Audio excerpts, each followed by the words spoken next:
Hey guys, Sean Bucci, surplusfundsriches.net, and today we're going to talk about owners dying during the process of the recovery. It's a real deal. We had a deal. It was a couple. They wanted separate agreements for whatever reason.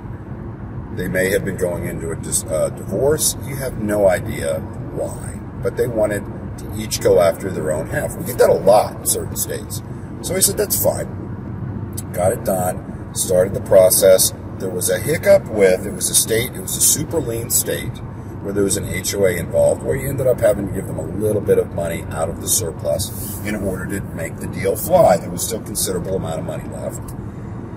But then the court wanted one final document signed. I believe in this issue, it was one of those counties that actually asks for a W-9 from the claimant, and in that instance, we said that's fine and set up the mobile notary. Well, the mobile notary wasn't going to be able to go out for a couple days because the claimants said there was an issue. Then he called us, the notary called us and said, I'm outside of the hospital, I'm outside of the hospital, and he's on his deathbed.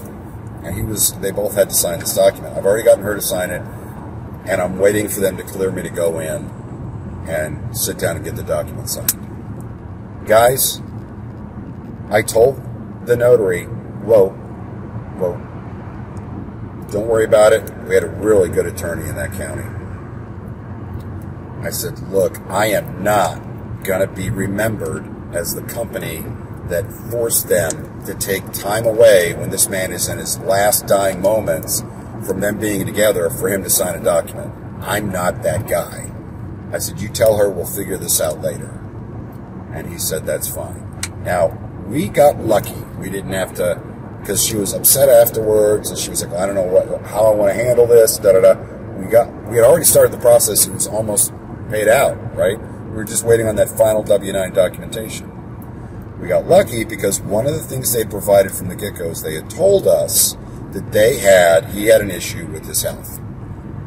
And they had showed us the will where it specified that the property was to go to her if something happened. Now, that's still iffy, okay, because he died after the foreclosure. So technically in that instance, you have to get estate or probate filed. If they died prior to the foreclosure and the ownership transfers from one spouse to a surviving spouse, you're fine. Then that person is the only one entitled to it, okay, because the property transferred, therefore the overage transfers. However, if they die after, there could be an issue. I sent that to the attorney, and he said, this is a really weak argument, but the fact that we both had powers of attorneys for both of them, and it wasn't durable. It wasn't a durable power of attorney, but the fact that we have it, we can still go after the money. So afterwards, I sent her check, and I sent her a letter and said, look, I need to know how to send the check. Because if I send it just in his name, I know that could set up problems. So do I send this out, estate, or because I have a copy of the will, and this is where I'm allowed to take some poetic license with this, I've got two other options. I have no problem sending you the check. I have a power of attorney signed from him, and you're his wife, and the will said it would have gone to you. He died after.